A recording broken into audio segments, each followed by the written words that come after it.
Story Brazil के Amazon rain forest से start होती है। एक लड़की एना अपने पार्टनर को बताती है कि वो जितना कार से आ सकते थे आ चुके हैं। अब उन्हें बोट चाहिए और कुछ दिनों में वो अपनी डेस्टिनेशन तक पहुंच जाएंगे। आदमी उसे रोकता है और कहता है कि उन्हें ऐसा नहीं करना चाहिए। उसे जंगल में कुछ गड़बड़ फील होती है। तभी बाहर से एक आवाज़ आती है। एना कर्टन हटाती है, लेकिन वो सिर्फ एक मंकी होता है। वो कहती है कि अब वो रुक नहीं सकती, क्योंकि डेस्टिनेशन पर जो है वो उसकी लाइफ चेंज कर देगा। वो अकेली चली जाती है, लेकिन दो आदमी उसका वेट कर रहे होते हैं। वो तुरंत उसके पीछे भागते हैं, लेकिन वो बाइक यूज़ करके जंगल से निकल जाती है। दोनों आदमी एक राफ्ट पर चढ़ते हैं, लेकिन अचानक एक एनाकोंडा उसे पलट देता है और एक आदमी को क्रश करके मार देता है। डग एक वेडिंग वीडियोग्राफर है जो अपनी वीडियोस में हॉरर एलिमेंट्स डालता है, लेकिन उसके क्लाइंट्स हॉरर फिल्म बनाने में इंटरेस्टेड नहीं होते। डग उन्हें कन्विंस करने की कोशिश करता है, लेकिन वो कहते हैं कि ये उनकी वेडिंग है और अगर वो अपना काम नहीं कर सकता तो वो किसी और को ढूंढ लेंगे। ग्रिफ एक स्ट्रगलिंग एक्टर है जो सालों बाद एक्स्ट्रा का रोल पाने में सक्सेसफुल होता है। वो सोचता है कि कैसे सीन्स को एलिवेट किया जा सकता है। वो सेट पर जाता है और एक्सेंट यूज़ करता है, लेकिन शॉर्ट कट हो जाता है और उसे नॉर्मल करने को कहा जाता है। रिपीटेड इंस्ट्रक्शंस के बाद भी वो एक्स्ट्रा करता रहता है और जॉब से निकाल दिया जाता है। वापस जाते हुए उसकी नज़र एक एनाकोंडा पोस्टर पर अटक जाती है। ये एक फिल्म थी जो वो बचपन में एंजॉय करता था। ग्रिफ को डग का मैसेज आता है जिसमें वो बताता है कि उसकी मॉम ग्रिफ के नए रोल के बारे में बातें कर रही है। वो ग्रिफ को बफलो आने को कहता है क्योंकि सब उसे मिस कर रहे हैं। डग का बॉस उसे कन्फ्रंट करता है क्योंकि वो क्लाइंट्स पर अपने आइडियाज़ थोपने की कोशिश करता रहता है। बॉस कहता है कि उसकी लाइफ अच्छी चल रही है और उसे कोई डेड ड्रीम जीने की कोशिश करके सब खराब नहीं करना चाहिए। डग का बर्थडे होता है और उसकी वाइफ मैलियर डिसअपॉइंटेड होती है क्योंकि वो सेलिब्रेट नहीं करना चाहता। वो घर लौटते हैं, लेकिन डग शॉक हो जाता है जब उसे सरप्राइज पार्टी दिखती है। ये उसके बेटे चार्ली का आइडिया होता है। उसका बेस्ट फ्रेंड केनी भी आया होता है। क्लेयर ने अपनी लॉ फर्म से लंबा ब्रेक लिया होता है और समर के लिए आई होती है। वो बताती है कि वो डिवोर्स से गुजर रही है क्योंकि उसके हस्बैंड ने चीट किया था। लेकिन डग सबसे ज़्यादा शॉक तब होता है जब वो ग्रिफ को देखता है। ग्रिफ टोस्ट रेज करता है और कहता है कि कभी वो चारों पैशनेट फिल्म मेकर्स हुआ करते थे। ग्रिफ सबको सरप्राइज करता है जब वो लॉस्ट मूवी टेप दिखाता है। वो टेप चलाता है और वो एक गोरी फिल्म होती है जिसमें बहुत ज़्यादा कर्सिंग होती है। वीडियो से क्लियरली दिखता है कि ग्रिफ और क्लेयर कभी एक चीज़ हुआ करते थे। काफ़ी टाइम बाद चारों दोस्त अपनी पुरानी मेमोरीज के साथ बहुत एंजॉय करते हैं। अगली सुबह वो ब्रेकफास्ट प्लेस पर मिलते हैं और याद करते हैं कि बचपन में उन्हें एनाकोंडा कितनी पसंद थी। तभी ग्रिफ सबको सरप्राइज करता है ये कहकर कि उसने एनाकोंडा के राइट्स खरीद लिए हैं। सब एक्साइटेड हो जाते हैं कि वो क्या करने वाला है, लेकिन वो कहता है कि वो फिल्म साथ में बना सकते हैं। वो और क्लेयर एक्ट करेंगे, केनी कैमरा पर्सन होगा और डग डायरेक्टर। डग श्योर नहीं होता, लेकिन केनी तुरंत हाँ बोल देता है। क्लेयर भी श्योर नहीं होती, लेकिन ग्रिफ काफ़ी पर्सुएसिव होता है और वो मान जाती है। लेकिन डग नहीं मानता। वो कहता है कि वो अपनी जॉब इसके लिए क्विट नहीं कर सकता। उसके ऊपर फैमिली की रिस्पॉन्सिबिलिटी है।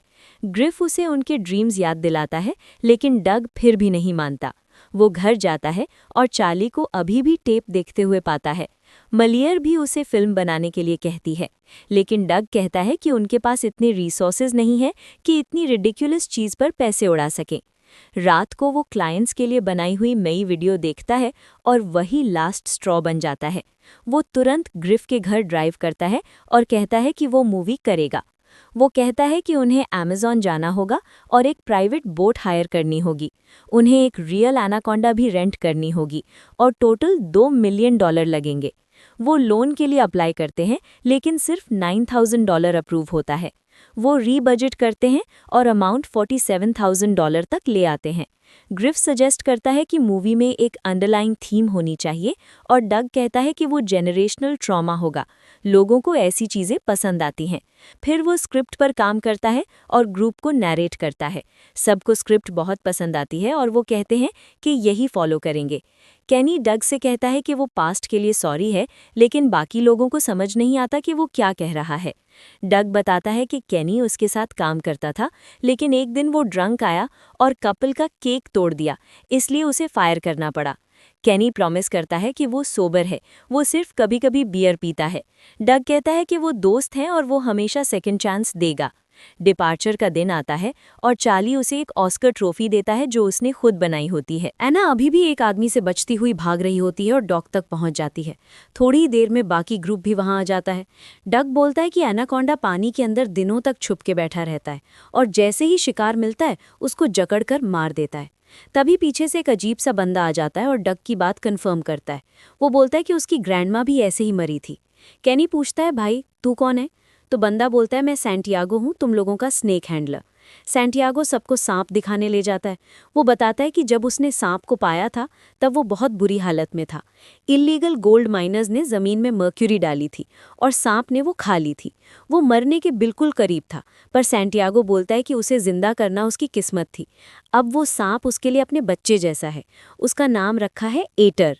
वो ये भी बोलता है कि जंगल के अंदर इससे भी ज्यादा बड़े एनाकोंडास के रिकॉर्ड्स हैं। उधर एना कैफे के अंदर छुप जाती है, पर वो लोग वहां भी पहुंच जाते हैं। तब एना एक आदमी को देखती है जिसके हाथ में बोट की कीज होती हैं और बोट बिल्कुल बाहर पार्क्ड होती है। उसके दिमाग में आइडिया आता है और वो कीज चुरा लेती है। ग्रिफ क्लेयर से बोलता है कि सैंटियागो थोड़ा ज्यादा ही क्रेजी लगता है, पर क्लेयर बोलती है कि हम भी कम पागल नहीं हैं, क्योंकि हमने अपनी जॉब्स छोड़ के एनाकोंडा पे मूवी शूट करने का डिसीजन लिया है। तभी एना बोट पे चढ़ के बोलती है कि ये ट्रिप उसके फादर के नाम से बुक थी। उसके फादर हॉस्पिटल में हैं, इसलिए ट्रिप कैंसिल हो रही है और वो रिफंड कर देगी। सब के सब शॉक हो जाते हैं। डग रिक्वेस्ट करता है कि ट्रिप कैंसिल मत करो, क्योंकि उनका बचपन का सपना था ऐसा काम करना। एना देखती है कि वो आदमी उसकी तरफ आ रहे हैं, इसलिए वो मान जाती है। सब लोग बोट पे चढ़ जाते हैं और एना बोट ले जाती है। उधर एक आदमी डॉक मास्टर के पास जाके बोलता है कि लास्ट 30 मिनट्स में जितनी भी बोट्स निकली हैं उनकी लिस्ट दिखाओ। अगली सुबह वो लोग एक नए लोकेशन पे रुकते हैं और शूट स्टार्ट करते हैं। क्लेयर एक बायोलॉजिस्ट का रोल प्ले कर रही होती है जो एक स्नेक ट्रैकर ग्रिफ को हायर करती है उस मिथिकल एनाकोंडा को ढूंढने के लिए जिसने उसकी पूरी फैमिली खा ली थी। ग्रिफ बताता है कि वो और डग पहले एलए साथ जाने वाले थे मूवीज में काम करने, पर लास्ट मोमेंट पे उसने बैक सीट ले ली। सैंटियागो भी शूट में हेल्प करता है और स्नेक्स के बारे में रियलिस्टिक डिटेल्स देता है। ये भी रिवील होता है कि क्लेयर और ग्रिफ हाई स्कूल में डेट कर चुके हैं और क्लियरली अभी भी उनके बीच स्पार्क है। दोनों जब भी मौका मिलता है क्लोज होने का चांस नहीं छोड़ते।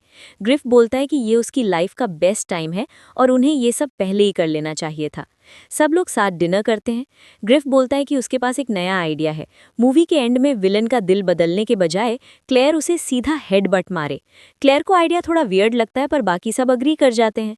ग्रिफ हेडबट का डेमो देता है, पर डग बोलता है कि मैं और बेटर कर सकता हूँ। फिर क्लेयर बोलती है कि मुझसे बेटर कोई नहीं कर सकता और वो सबको टॉप कर देती है। सब हंसी मजाक में लग जाते हैं, पर एना को उनकी बकचोदी बिल्कुल पसंद नहीं आती। रात के बीच में जब सब गहरी नींद में होते हैं, सांप अपने इनक्लोजर से निकल जाता है। वो ग्रिफ के पास पहुंचता है और ग्रिफ डर के मारे ऑलमोस्ट मर ही जाता है, पर सांप सिर्फ एक बर्ड का शिकार करने आया होता है। ग्रिफ गुस्से में कैनी से पूछता है कि सर्टिफिकेट चेक किए बिना बंदा कैसे हायर कर लिया। सैंटियागो बोलता है कि ये बस एक्सीडेंट था और उसने क्रेट फिक्स कर दिया है। वो कहता है कि सांप उसकी बात मानता है, कोई टेंशन नहीं। अगली सुबह एना मैप चेक करती है कि डेस्टिनेशन तक पहुंचने में और कितना टाइम लगेगा। उधर शूट स्टार्ट होता है और ग्रिफ को सांप के साथ सीन देना होता है, पर वो इतना डर जाता है कि शॉट ही नहीं दे पाता।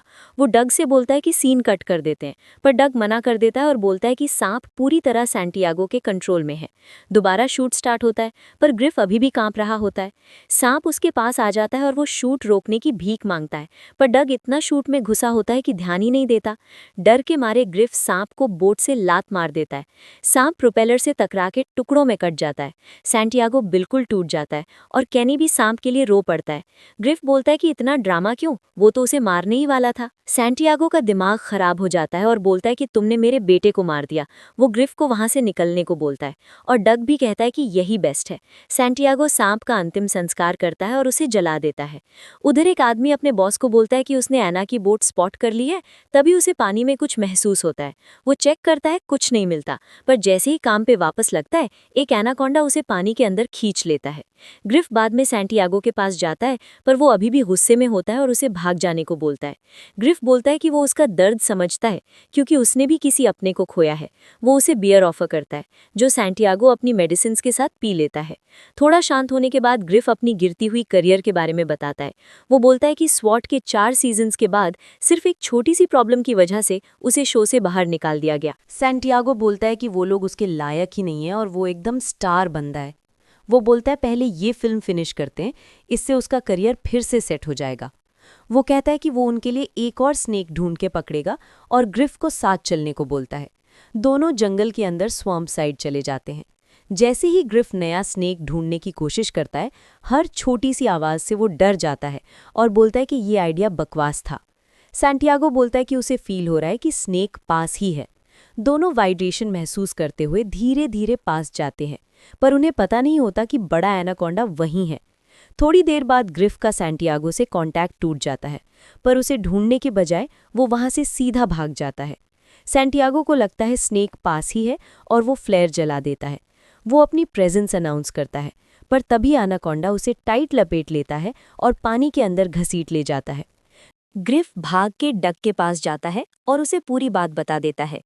डग बोलता है कि सैंटियागो प्रो है, वो ठीक होगा, और अगर कुछ घंटों में वापस नहीं आया तो वो उसे ढूंढने जाएंगे। केनी को सैंटियागो की पिल्स मिल जाती हैं और बिना सोचे समझे खा लेता है। क्लेयर और डग बोलते हैं कि काफी घंटे हो गए हैं और अब उन्हें सैंटियागो को ढूंढना पड़ेगा। केनी पूरी तरह ड्रग्स के नशे में होता है और उल्टी सीधी बकवास करता रहता है। डग बोलता है कि उनके पास ज्यादा टाइम नहीं है और वो निकल पड़ते हैं। ग्रुप जंगल के बीच से चलता है और एक छोड़ी हुई पुरानी वैन देख लेता है। उनमें से एक आदमी बोट पे चढ़ के चेक करता है और वो खाली मिलती है। वो अपने लोगों को बोलता है कि फॉरेस्ट में एना को ढूंढो। ग्रुप फिर वैन के अंदर घुस जाता है, पर बाहर कुछ सरकता हुआ फील होता है। तभी सैंटियागो की डेड बॉडी सामने आ जाती है। सब लोग उसे देख के शॉक और डर जाते हैं और थोड़ी ही देर में एनाकोंडा अपनी पहली एंट्री मार देता है। एना उन्हें बोलती है वैन जल्दी स्टार्ट करो वरना स्नेक इसे कुचल देगा। ग्रिफ वैन स्टार्ट करने की ट्राई करता है, पर वो स्टार्ट नहीं होती। कैनी बोलता है कि इसमें स्प्लिट चार्ज बैटरी है जिसे ठीक करना पड़ेगा, पर वो हाई होने की वजह से कर नहीं सकता। डग उस पर भट पड़ता है और बोलता है कि उसने फिर से वही हरकत कर दी, और कोई ऑप्शन ना देख के डग डिसाइड करता है कि वो खुद ही ठीक करेगा। वो हुड खोलता है और प्रॉब्लम समहाउ ठीक कर देता है। ग्रिफ फाइनली वैन स्टार्ट कर देता है, पर एनाकोंडा भी अटैक कर देता है। वो लोग वैन भगा देते हैं और डग किसी तरह अंदर चढ़ जाता है, पर थोड़ी देर में कुछ बाइकर्स उनका पीछा करने लगते हैं। केनी बोलता है कि उन आदमियों से हेल्प मांग लेते हैं, पर एना मना कर देती है। वो बोलती है कि वो इलीगल माइनर्स है जो जंगल पेट्रोल करते रहते हैं, और जो भी उनकी टेरिटरी क्रॉस करता है वो उनका नेक्स्ट शिकार बन जाता है। एना को एक गन मिल जाती है। वो बिना स्ट्रगल के उन्हें एक एक करके गिरा देती है।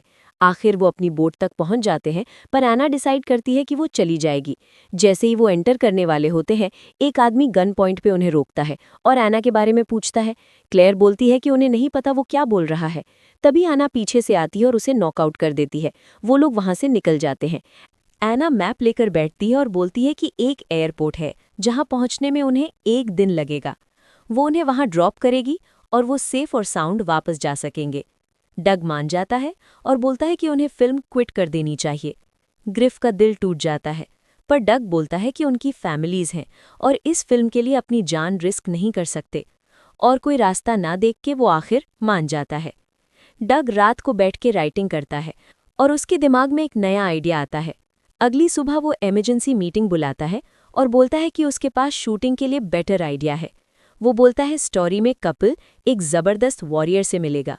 वो वॉरियर इलीगल गोल्ड माइनर्स को एक्सपोज करेगा और टीम उनके साथ मिलके असली विलेंस को पकड़ेगी। ग्रिफ इम्प्रेस हो जाता है और बोलता है कि ये मूवी ऑस्कर्स की कंटेंडर लग रही है। सब लोग शूट करने के लिए रेडी हो जाते हैं और केनी बोलता है कि वो वॉरियर बन सकता है, पर डग एना को कास्ट कर देता है। वो इतनी जबरदस्त परफॉर्मेंस देती है कि डग इम्प्रेस हो जाता है। ग्रिफ बोलता है कि स्टोरी ज्यादा एना पे फोकस कर रही है और उनके कैरेक्टर्स यूजलेस लगने लगेंगे, पर डग उसकी परफॉर्मेंस से इतना अट्रैक्ट हो जाता है कि बाकी ग्रुप को डे ऑफ दे देता है। क्लेयर बोलती है कि उसे यकीन नहीं हो रहा कि उन्हें उनका ही दोस्त बाहर कर रहा है, पर ग्रिफ बोलता है कि शो बिजनेस ऐसा ही होता है।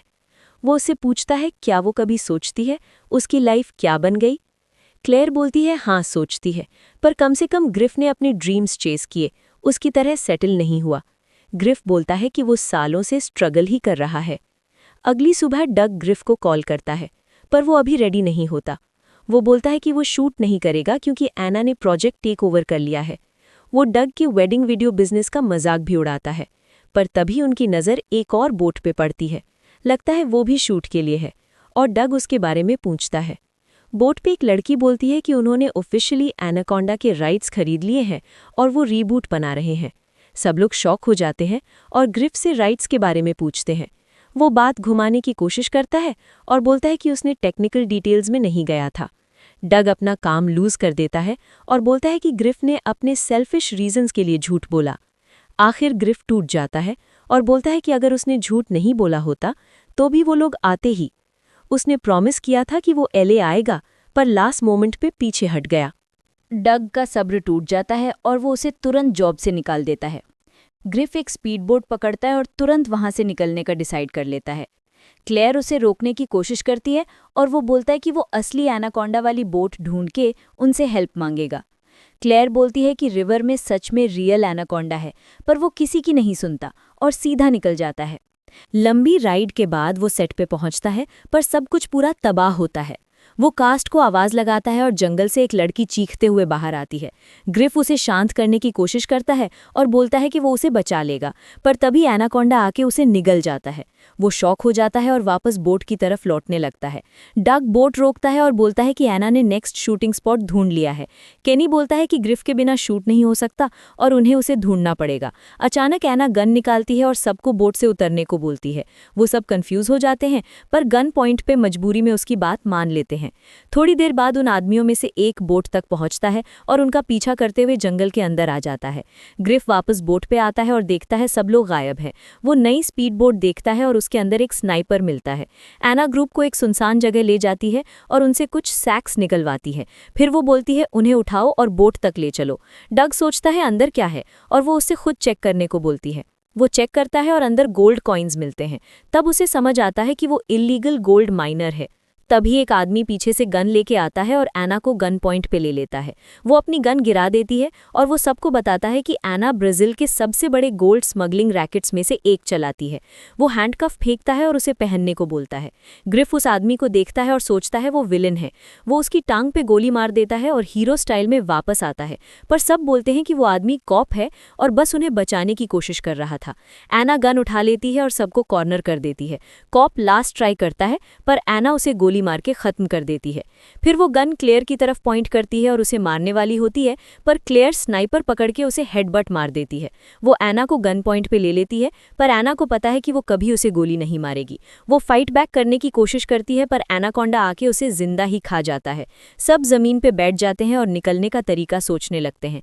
तभी डग को टरैंचुला काट लेता है। वो पैनिक करने लगता है और केनी बोलता है कि वूंड पे पेशाब करना पड़ेगा। ग्रिफ बोलता है उसका मन नहीं है और क्लेयर उनके सामने रॉम्पर नहीं उतार सकती, सिर्फ केनी ही कर सकता है। पर वो बोलता है उसे पब्लिक में पेशाब करने का डर लगता है। पर डग बोलता है कि ये उसका रिडेम्पशन टाइम है और पहले जो गलतियां की उनका चांस सुधारने का। दोस्तों की हेल्प से वो डग के वूंड पे पेशाब कर देता है। वो फिर से अपनी जर्नी स्टार्ट करते हैं और डग फाइनली कन्फेस करता है कि वो हमेशा जेलस था कि ग्रिफ इतना ब्रेव था अपने ड्रीम्स फॉलो करने के लिए। पर अचानक एनाकोंडा पेड़ों से निकलता है और उसे उठा ले जाता है। ग्रिफ बोलता है कि उन्हें उसे बचाना पड़ेगा, पर क्लेयर बोलती है कि तुरंत निकलना होगा। ग्रिफ खुद को ब्लेम करता है सबको वहां लाने के लिए, पर क्लेयर बोलती है सब अपनी मर्जी से आए थे और डग के साथ जो हुआ उसके लिए वो खुद को ब्लेम ना करे। केनी बोलता है उसने निकलने का रास्ता ढूंढ लिया है। वो बोलता है जगह बहुत खुली है और स्नेक कहीं से भी अटैक कर सकता है। क्लेयर बोलती है स्नेक के लिए डिस्ट्रैक्शन बनाना पड़ेगा, पर तभी उन्हें पास ही एनाकोंडा की आवाज़ सुनाई देती है। ग्रिफ को जल्दी ही डग की बॉडी एक जंगली सुअर के साथ मिलती है। केनी उसकी पल्स चेक करता है और उसे डेड डिक्लेयर कर देता है। फिर उसके दिमाग में आइडिया आता है और बोलता है कि वो डग को डिस्ट्रैक्शन बना सकते हैं।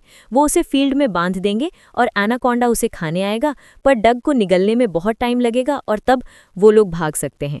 और कोई ऑप्शन ना देख के सब मान जाते हैं। वो उसकी बॉडी को फील्ड में बांध देते हैं। केनी उसके मुंह में एक मरा हुआ स्क्विरल भर देता है और बोलता है इससे स्नेक अट्रैक्ट होगा। सब लोग भागते हैं और देखते हैं कि एनाकोंडा सीधा उसके पीछे आ रहा है। ग्रिफ अपने दोस्त को आखिरी बार देखता है, पर तभी डग अचानक उठ जाता है।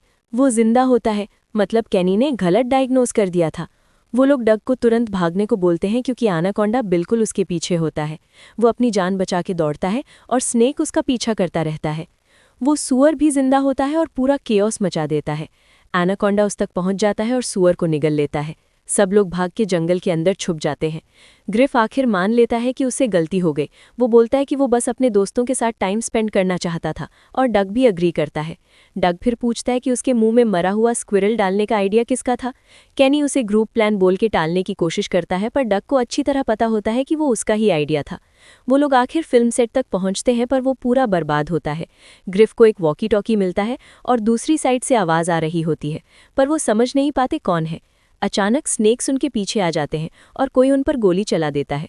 अंधेरे से एक आदमी निकलता है जो स्नेक पे फायर कर रहा होता है और पता चलता है वो आइस क्यूब है। वो लोग अंधेरे वाले स्पॉट के नीचे छुप के स्नेक से बच जाते हैं। आइस क्यूब बोलता है कि वो लोग शूट कर रहे थे जब स्नेक ने अटैक किया, पर वो बच के निकल गया। वो जेनिफर और एरिक के बारे में पूछते हैं और वो बोलता है दोनों ठीक रहेंगे। आइस क्यूब बोलता है कि क्रू उन्हें ले जाने से पहले पायरोटेक्निक सेट कर रहा था। डग बोलता है अगर वो पायरो चला सके तो एनाकोंडा को मार सकते हैं। केनी बोलता है उसे वो चलाना आता है। आइस क्यूब बोलता है वो लोपेज को बचाने जा रहा है, पर केनी जाने से पहले फ़ोटो मांगता है और वो दे देता है। वो जाने से पहले उनके पास एक गन भी छोड़ देता है। ग्रिफ केनी से डेटोनेटर ले लेता है। क्लेयर जेनरेटर्स ऑन करती है। केनी कैमरा सेट करता है। डग गोल्फ कार्ट यूज़ करके एनाकोंडा को ल्योर करेगा। वो कार्ट को पायरोफील्ड के पास से भगाएंगे और एक्सप्लोजन से स्नीक को उड़ा देंगे। प्लान सेट हो जाता है और थोड़ी देर में एनाकोंडा भी अटैक कर देता है।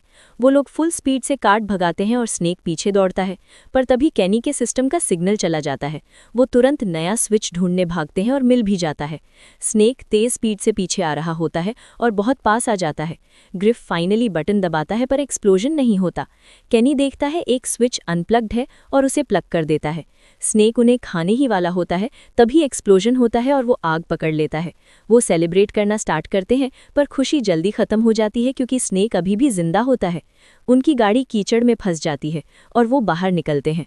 सब लोग डेड एंड पे पहुंच जाते हैं और स्नेक और पास आ जाता है।